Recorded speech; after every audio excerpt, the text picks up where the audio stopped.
Delighted to welcome back on the show. Always a good polish at the show at this stage, all the way over there in the United States of America, in Milwaukee again this time, not in Philadelphia. It is Mr. Paul Felder. Paul, how are you, buddy? How you keeping? I'm pumped up right now, man. Training hard here in Milwaukee just popped out, so me and Duke can, stay fresh with each other and on the same page and hang out with my teammates and my boys. And, in the midst of being out here, shit is popping off on Twitter, and it's getting real with my boy Mark over there in England. We'll get to that in 1 second. Obviously, you said you're back out there, Paul. Obviously, no fight announced at the moment. Why are you back out there? Just for a couple of weeks, keep the head in with Duke?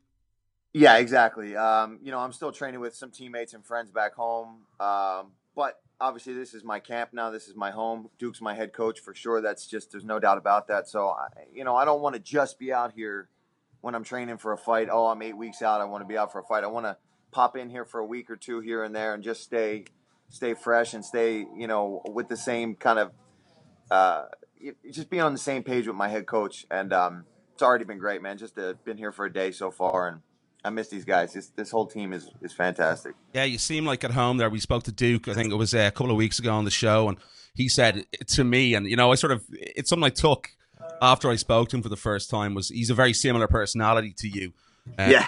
Both obsessive guys about being in the gym, about your kickboxing, your Muay Thai, everything. And that obviously helps with a head coach like that you can relate to so personally. Yeah. We were sharing a room for the first couple of nights that we were in Halifax. And it was, I joked with Duke, I'm like, it's like staring at an older version of what I'm going to be like when I'm retired and maybe coaching and doing other things. We have some of the same problems. We're a bit messy. We don't really care so much about how clean the room is. We both, like to drink the bulletproof coffees, and we both drink coffee obsessively. And, you know this, I drink about 18 cups a day. And yeah, we like to train. Exactly. I'm the same as you, man. When I was over there with you, that was like the first thing we needed. Well, let's get coffees. And that's how Duke is. So it was just fun staying with him and getting to know him even more personally, staying in the same room with him for a week. The Alessandro Ricci fight, obviously, phenomenal performance. That beautiful elbow, you got the finish. It was the first time in a while, I know we'd spoken about it quite a bit, that you couldn't let go in the octagon. You certainly let go on Alessandro Ricci. And it's like, oh, name mix up. Alessandro Ricci in Halifax. Was that down to Duke in the camp? Yeah, well, I mean, that was something we'd been working on, and just letting it go and letting my hands go. That's something we worked on more than ever I have for a fight. Is, you guys know I kick. I do the crazy stuff. I don't mind spinning, but I certainly wanted to show that I have punching power, and we showed that in this one. And I just felt loose, man. That was something we really just practiced over and over again. I got yelled at over and over again. It was just relax, and it showed on fight night. How are you going to approach this going forward, Paul, with Duke? Obviously, Duke's very happy to have you there. You're very happy to be there. You have a family back in Philadelphia. What's the situation? Are you going to move out to Milwaukee? Have you spoke out at the last time? Maybe you go up, try an Airbnb, stay for a while. Is this maybe testing the waters? Yeah. The only thing it's something we've talked about, and I want to find something maybe a little more permanent or a little more comfortable. But until I do, the room in the gym is good. But with my dad being a little under the weather and suffering the way he is, that's one of the things we're trying to wait and see. I want to see, okay, if he starts getting really better, then I'll come out. That's what we're hoping for. And if not, then I'll just stay at home and travel back and forth until we figure out what's going on with him. Maybe give the guys an update on your dad, because I know you've been getting a lot of well wishes on Twitter from the fans and things like that. Yeah, he was going through a little infection thing that we had going on with his stomach, but just recently, we're past that. The infection's clearing up. He's looking to start treatment again on chemo in April, which was really positive news for me and my mom and my brothers and my girlfriend. We you start getting down on yourself when somebody's going through that and thinking the worst, and that was a boost of positivity that I think we all needed. It was really good to hear that they were ready to start treatment again on him. It was like, oh, okay, we can still try to kick this thing's ass. Definitely. Well, best wishes to your dad from all of us here, anyway, in Ireland, Thank you. our MMA crew. Paul, I believe you were watching UFC London last weekend, Yes.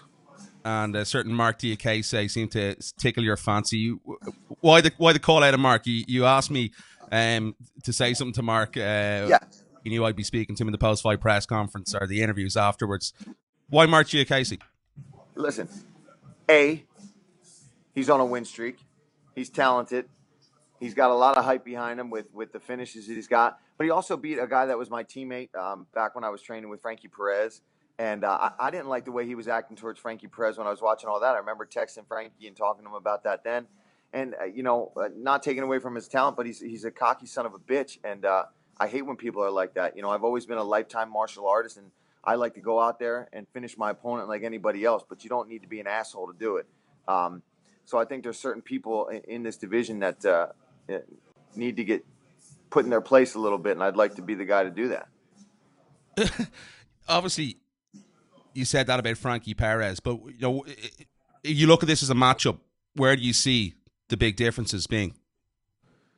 Just experience, and and I don't go in there thinking that I'm just going to touch somebody and they're gonna go to sleep. I've been through 3-round wars with some of the best guys in this division. I've been tested. I've been pushed. I've been almost finished and have to come back. I've been hurt in fights, and we haven't seen that from him yet. He's still got that undefeated confidence, which is good.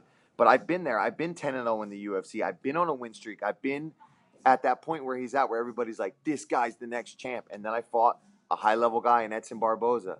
I fought a veteran in Ross Pearson, and I got knocked down a peg, and I came back stronger from it. And I think this kid is going to be, a star in the division just after this one. Is that something maybe, you feel, look, you've mentioned that obviously about the Ross fight, the Barboza fight. It took you down a peg or two. When you look at a guy like this and you look at the stylistic matchup that's going to incur, do you feel as though you've a clear advantage because of that prior experience? I think that helps. I really do think that helps being in there. I mean, this would be, if this fight goes down, this would be my 9th fight in the UFC. I'm on my 3rd contract with these guys. I plan on ending my career with these guys. So I think that is an advantage I will have. But at the end of the day, the kid's ready to scrap. I didn't ask for this fight or look for this fight because I thought it was going to be an easy finish. The exact opposite. I look at this fight and I think this is 1A that the fans want, B the UFC wants, and C, me and him are going to get in there and see who's better. And I think he's a guy that's up for the challenge. As much shit as he wants to talk, all that stuff, I look past all that. I really do. There's guys that are really good at that. It's not my strong suit. I'm not a really good shit talker. I'm more of an honesty shit talker. Like, look, that's what I've been trying to tweet back to him. It's none of this. You can say whatever you want. You can call me cowboy wannabe. You can call me, a plastic patty or whatever you want to call me. None of that shit matters. Show up on the night. We'll put those gloves on and we'll put on a show for the fans. But when someone is constantly talking at you, you're the type of guy that gets fired up. I do get fired up, yeah. 100 for nothing. Yeah. But you know what? I fight better calm, but I also fight better when I got a little bit of an emotion behind me, when I'm a little bit, nervous about a fight. And I think this is one of those matchups that makes me feel all of those things. When I fought Edson, I had those same kind of jitters, only it just didn't, it was a close fight, didn't go my way. But the fights that I've been like, oh shit, this guy's dangerous, is when I think I perform at a higher level. And those bonuses happen at those fights. And I think this one certainly got some $50,000 checks written all over it. Hopefully for me, none for him. Was that the first time you'd seen Mark compete? No, I've seen all of his fights in the UFC. I had not seen him fight when he was over. What was he, in Bama or Cage War? Bama, yeah. Yeah. So I'd heard about him, but I hadn't actually seen him fight. But I watched his debut, and I watched obviously him fight Frankie Perez in Albany, and I just obviously watched UFC London. And so he's, man, I have feelings about these things. There's certain guys when I see them fight, I'm like, that guy I'm gonna fight. I have just the way that he fought. He's explosive. He's a stand-up guy, but he's well-rounded. I was like, there's a good chance. So I keep my eye on guys that I kind of have a feeling. Same with the Swedish kid we were talking about that fought. David Timur. He fought Timur. man, as soon as I saw that fight and I saw his kickboxing, I said, that's another guy UFC is gonna want to see me up against. Yeah. Glasgow is a place that's coming up in July. I know Mark wants to get back there in Glasgow. A similar timeline to yourself. Is that this fight should take place? Yes, absolutely. I've never fought over in Europe like that. You know, there's no fights coming up in Ireland, so next best thing, and a country I've never been to, and it's beautiful, and would love to visit, and even more would love to fight over there. Scotland, man, those people are warriors. They're tough. They know how to drink and have fun and all of those things. So let's try to beat up a British dude over there in Scotland. I think they'll love that. Definitely. Obviously fighting in Glasgow as well, Paul. Glasgow, a place with obviously a big Irish heritage, a big Irish history. There's no fight card on here in Dublin this year. You know, I know it's always been a dream of yours to fight here, but Glasgow must be the second best option, you know, in Europe with all the Irish history and heritage. Yeah, man, that's just it's one of those rare opportunities, you know, like to be able to go over to Scotland and put on a show in front of those kind of fans. They don't get the UFC experience very often, and you know, any of these countries over in Europe, you guys don't get. And for a matchup like this, I just, you know, you got a British guy and you got me coming over who's, you know, I'm not Irish, I'm not from Ireland, but, you know, you guys know how the Americans are over here. We take pride in where our families were from. And for sure, you know, my family and everybody I grew up with, you know, we love the Irish heritage and culture. We look into it. Guys get tattoos of stuff, man. We take it really seriously.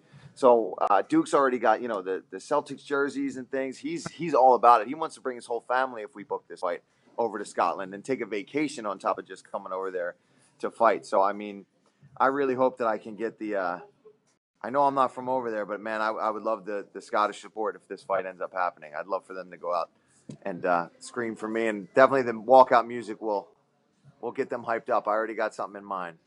Good man, good man. Just one more for you. Did Duke, you know, is Duke interested in this fight happening as well, Duke Rufus? Say that one more time. Is Duke interested in having this fight happen as well? Have you considered? Yeah. Oh, yeah. Yeah, you know, Duke, he's obviously got certain fights that he likes and would like more than anything. But as a coach, he's confident in me. He's confident in the training that, you know, we can be in there with anybody in the lightweight division. It doesn't matter. So if that's the guy that we have to fight, you know, then that's the guy we have to fight. He's also okay with us waiting until July for UFC in Scotland because, you know, I just fought. I got the bonus. There's no need to rush right into anything. If it means fighting a tough guy like Mark and taking a longer training camp to prepare for it, then we're okay with that. It's where I want to fight. I know it's in July.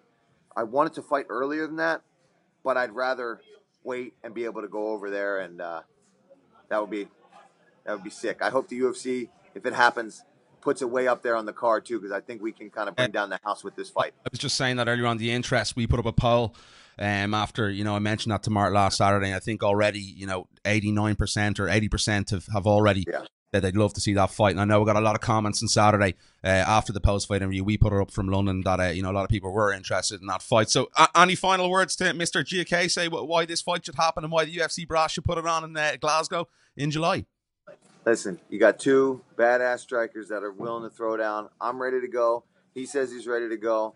He can talk all he wants. It really, I get it. Hype up the fight. Talk shit about me. I don't care. I'm not one of those guys that's going to, I'm going to get heated up and I'm going to wait until July 16th to let it out. I don't need to do Twitter battles. And he's sitting here saying that I'm trying to get attention from him. Meanwhile, I got more followers than he does. So whatever. Paul, it's always a pleasure. It's a fight I really do hope happens because, you know, both. It's going to happen now. There's no turning back from this one. There we go. You can't say the things that were said on there and not have this fight happen. If the UFC doesn't make this one happen, then they're missing an opportunity. There you have it, guys. Felder, always a pleasure to have you on the show. Do appreciate the time, buddy. Yeah, tell him I said hi if you talk to him. Will do.